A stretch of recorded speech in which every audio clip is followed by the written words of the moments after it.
नमस्कार मित्रों, मैं हूं जगदानंद झा और आज आपको उत्तर प्रदेश संस्कृत संस्थान की ओर से दी जाने वाली वार्षिक छात्रवृत्ति के बारे में बताने जा रहा हूं। इस वर्ष उत्तर प्रदेश संस्कृत संस्थान की छात्रवृत्ति के लिए विद्यालय का पंजीकरण पहले होना है और उसके बाद छात्रों का आवेदन पूरित होना है। आप जानते ही होंगे कि उत्तर प्रदेश संस्कृत संस्थान के द्वारा प्रति वर्ष प्रथमा से उत्तर मध्यमा तक की कक्षा में अध्ययन करने वाले छात्रों को वार्षिक छात्रवृत्ति दी जाती है।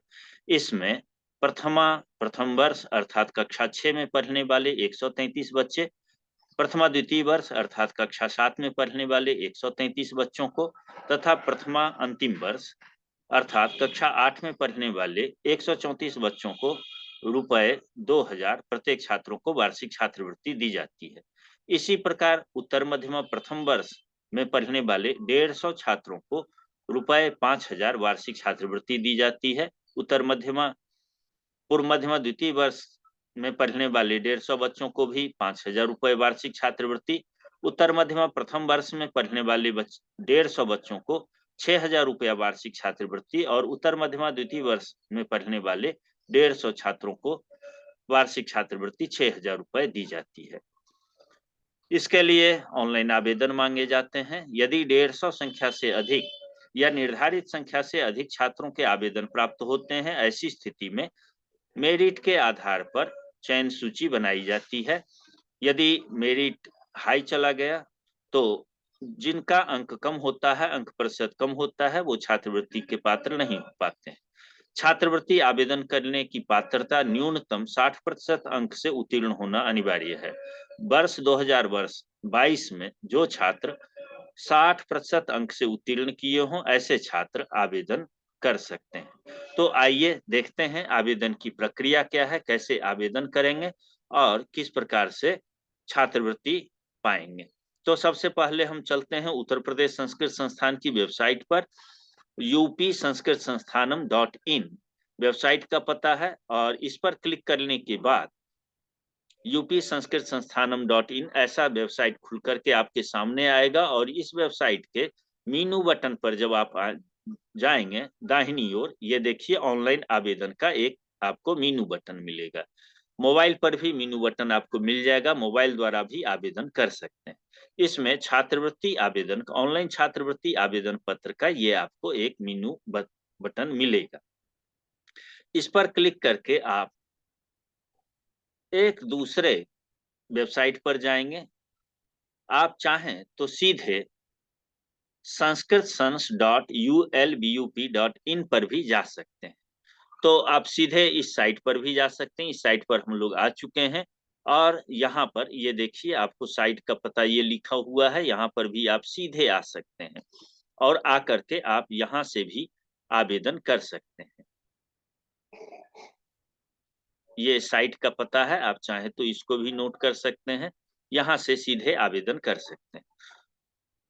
विद्यालय का पंजीकरण सबसे पहले होना है। हम आपको विद्यालय पंजीकरण की प्रक्रिया बता देते हैं, कैसे हम विद्यालय का पंजीकरण करेंगे। विद्यालय पंजीकरण करने के लिए जो ही हम क्लिक करते हैं, ये डायलॉग बॉक्स खुल करके आता है, जिसमें से सबसे पहले हमें जिला का चयन करना होता है। विद्यालय जिस जिले में अवस्थित है उस जिला का चयन कर लीजिए। हम यहाँ पर एक विद्यालय का चयन कर लेते हैं, चूंकि वीडियो बनाना है इसीलिए विद्यालय जिला चयन करना अनिवार्य है। तो मैं कुशीनगर के एक विद्यालय का करके देख लेता हूँ। कुशीनगर जिला का चयन कर लेता हूँ। चयन करने के बाद देखते हैं नीचे विद्यालय का नाम, जो भी उत्तर प्रदेश माध्यमिक संस्कृत शिक्षा परिषद से मान्यता प्राप्त विद्यालय है, वो सभी यहाँ पर ऑटो फिल किया हुआ है, वो यहाँ पर फिल कर दिया गया है ताकि उनको असुविधा नहीं हो, बार बार विद्यालय का नाम नहीं भरना पड़े। तो इसमें एक विद्यालय है, मैं उस विद्यालय का यहाँ पर चयन कर लेता हूँ और उसके नाम से एक हम ईमेल आईडी और पासवर्ड जनरेट कर लेते हैं। तो मैं ये इस विद्यालय का चयन कर लेता हूं और इसका मैं विद्यालय का जो कोड होता है वह डाल लेता हूं।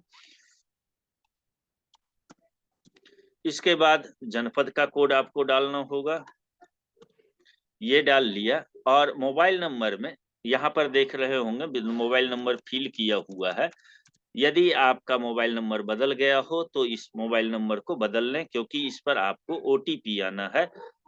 तो जो करंट में मोबाइल आपका चल रहा हो, वर्तमान में हो, वही डालें। मैं यहाँ अपना मोबाइल नंबर यहाँ डाल देता हूँ ताकि मुझे ओटीपी प्राप्त हो सके और मैं लॉगिन आईडी पासवर्ड यहाँ पर इसका प्राप्त कर सकूं। यह मात्र आपको दिखाने के लिए वीडियो बनाया गया है। आपका जो जनपद कोड हो, विद्यालय का कोड हो, वही भरेंगे।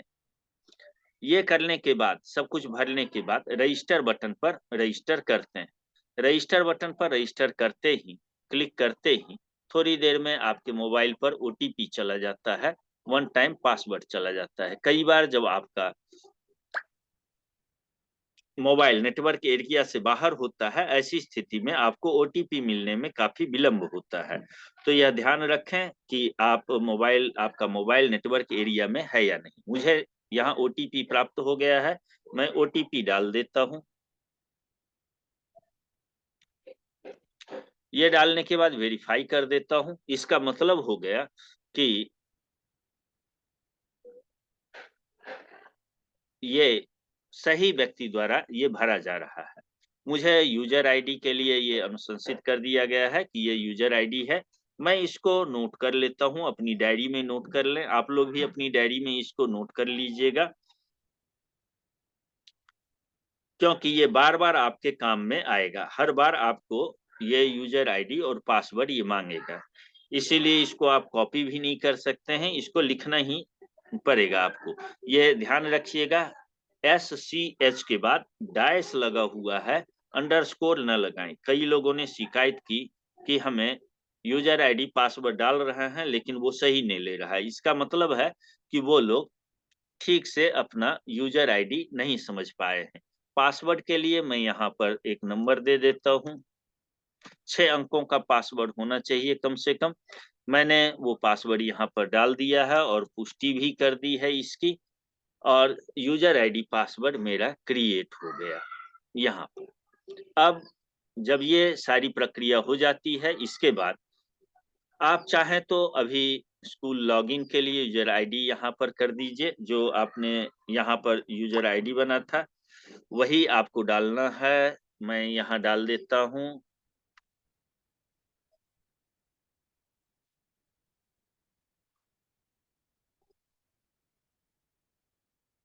ये डाल दिया और पासवर्ड भी मैं यहाँ पर डाल देता हूँ। ये लॉगिन आईडी पासवर्ड से मैंने लॉगिन कर लिया है, सब कुछ यहाँ सही चल रहा है।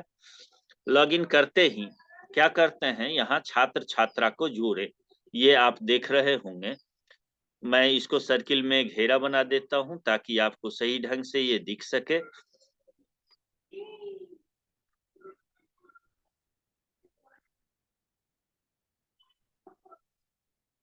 कहीं पर भी यूजर आईडी पासवर्ड सेव न करें। ये पूछ रहा है कि सेव करें या नहीं करें, मैं कहता हूं मत करो। अब छात्र छात्रा को जोड़े, बाईं ओर जब आते हैं तो ये आपको यहाँ पर ये नीचे दिख रहा है। तो छात्र छात्रा को जोड़े वाले में आप आ जाते हैं और आते ही इस पर आप क्लिक कर लेते हैं। यहाँ देखिए ड्रॉप डाउन दिया हुआ है, तो यहाँ पर आकर के हम छात्र छात्रा को जोड़ते हैं। हर कक्षा के छात्रों को आप यहाँ से जोड़ सकते हैं। यहाँ पर क्लिक कर लेते हैं। क्लिक करते ही यहाँ पर पूरा डिटेल भरना है, छात्र छात्रा का नाम, पिता का नाम, मोबाइल नंबर। यहाँ यह ध्यान रखें कि जो आपने मोबाइल नंबर दिया है वो नहीं, छात्र का मोबाइल नंबर दे। कई बार छात्रवृत्ति की धनराशि गलत बैंक डिटेल दिए जाने, अन्य कारणों से नहीं भरी जाती है, तो सीधे छात्र से भी संपर्क किया जा सके या उसके अभिभावक से संपर्क किया जा सके, इसीलिए यहाँ पर छात्र छात्रा का मोबाइल नंबर देते। लिंग, जन्म तिथि, शैक्षिक विवरण पर आते हैं। शैक्षिक उत्तीर्ण कक्षा का नाम देंगे, अनुक्रमांक देंगे। जो कक्षा में उत्तीर्ण किया है वह अनुक्रमांक नंबर देंगे, उसके सर्टिफिकेट पर अनुक्रमांक नंबर लिखा होगा। जो बोर्ड की परीक्षा दे करके दिए होंगे तो बोर्ड के सर्टिफिकेट पर अर्थात अंक पत्र पर जो अनुक्रमांक होगा वह अनुक्रमांक दे देंगे।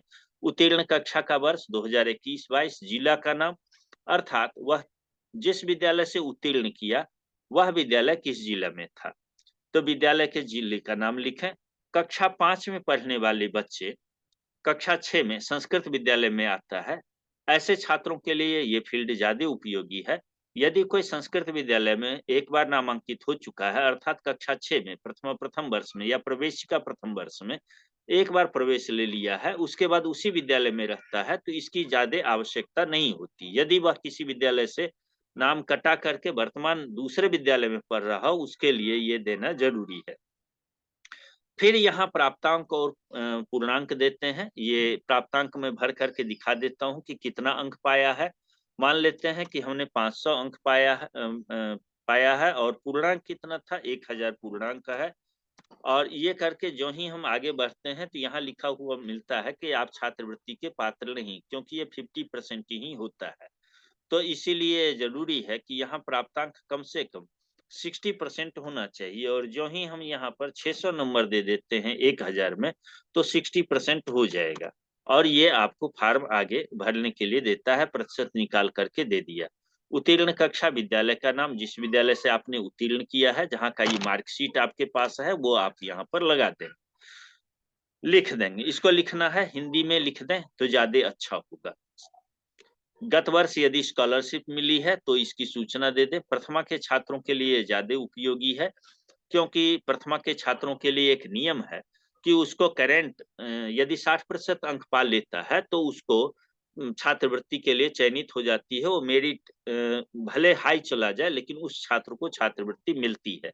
उसके कुछ नियम शर्त हैं जो पढ़ लेंगे। इस प्रकार से ये सारे अध्ययनरत छात्र छात्राओं के विवरण भरते हुए आप बैंक विवरण सही भरेंगे, ठीक से भरेंगे, ताकि आपको पैसा ठीक से पहुंच सके। कई बार गलत बैंक विवरण देते हैं और छात्रों की धनराशि लौट भी आती है। यहाँ फाइल साइज दिया हुआ है, उसी फाइल साइज को अपलोड करें। ये सब भरने के बाद उसके बाद यहाँ पर आप इसका जांच कर लें। जब पूरा भर जाए फार्म तो विधिवत इसकी जांच करें, और जांच करके देख लें। जांच करें पर क्लिक करेंगे तो आपके सामने सभी फील्ड आ जाएंगे, और जांच करके देख लें कि ठीक से भरा है। यदि कोई फील्ड गलत भरा है तो उसे आप सही कर लें, और उसके बाद सत्यापित करें। आप यहाँ पर टिक लगाएं, मैं प्रमाणित करता हूँ, और इसको जांच करने के बाद सत्यापित करेंगे, और फिर प्रिंट करने फार्म जो है इसको प्रिंट करने का ऑप्शन आपको मिल जाएगा। तो इस प्रकार से उत्तर प्रदेश संस्कृत संस्थान की छात्रवृत्ति के लिए आप आवेदन कर सकते हैं। आज बस इतना ही। यदि कोई आपको जिज्ञासा हो, पूछना हो, तो हमारा मोबाइल नंबर यहाँ दिया हुआ है, आप इसके बारे में जानकारी ले सकते हैं। धन्यवाद।